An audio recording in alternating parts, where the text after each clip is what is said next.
क्या क्या सच में स्वयं भगवान शिव एक चांडाल का रूप धारण करके एक महान ऋषि का अहंकार तोड़ने आए थे। आखिर ऐसा क्या हुआ था कि महादेव को यह लीला करनी पड़ी? सुनिए यह अद्भुत कथा। एक समय की बात है, हिमालय की तलहटी में एक महान तपस्वी ऋषि रहते थे। वर्षों की तपस्या से उन्होंने अद्भुत सिद्धियां प्राप्त कर ली थी। दूर दूर से लोग उनके दर्शन करने आते थे। धीरे धीरे उनके मन में एक सूक्ष्म अहंकार जन्म लेने लगा। उन्हें लगने लगा कि उनसे बड़ा ज्ञानी और कोई नहीं। एक दिन अपनी पूजा समाप्त करके वे नदी स्नान के लिए निकले। रास्ते में अचानक एक चांडाल 4 कुत्तों के साथ उनके सामने आकर खड़ा हो गया। उसके वस्त्र मैले थे, हाथ में एक लाठी थी, लेकिन उसकी आंखों में अद्भुत तेज था। ऋषि क्रोधित हो उठे और बोले, दूर हटो, तुम्हारी छाया भी मेरी तपस्या को अपवित्र कर देगी। चांडाल मुस्कुराया और शांत स्वर में बोला, लीशेवर, आप किसे हटाना चाहते हैं, इस शरीर को या भीतर रहने वाली आत्मा को? ऋषि कुछ क्षण मौन रह गए।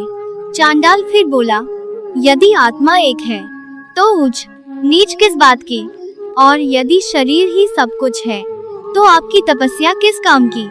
यह सुनते ही ऋषि के पास कोई उत्तर नहीं था। उनका सिर झुक गया। उसी क्षण चांडाल का रूप दिव्य प्रकाश से भर उठा। चारों ओर ले नमः शिवाय की ध्वनि गूंजने लगी। ऋषि ने देखा कि उनके सामने स्वयं भगवान शिव अपने दिव्य स्वरूप में खड़े हैं। ऋषि की आंखों से आंसू बहने लगे। वे तुरंत महादेव के चरणों में गिर पड़े और बोले, प्रभु, मुझे क्षमा कर दीजिए।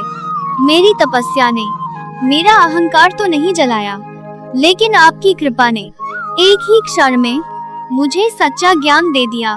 भगवान शिव मुस्कुराए और बोले, जिस ज्ञान से विनम्रता न आए वह ज्ञान नहीं, केवल अहंकार है, और जो हर प्राणी में मुझे देख ले वही मेरा सच्चा भक्त है।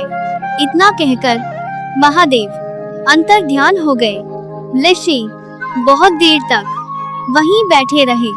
उस दिन के बाद उन्होंने कभी किसी मनुष्य को ऊंचा या नीचा नहीं समझा। कहते हैं, भगवान भक्ति से प्रसन्न होते हैं, लेकिन अहंकार को एक क्षण भी सहन नहीं करते, क्योंकि जहां अहंकार समाप्त होता है वहीं से ईश्वर की प्राप्ति प्रारंभ होती है।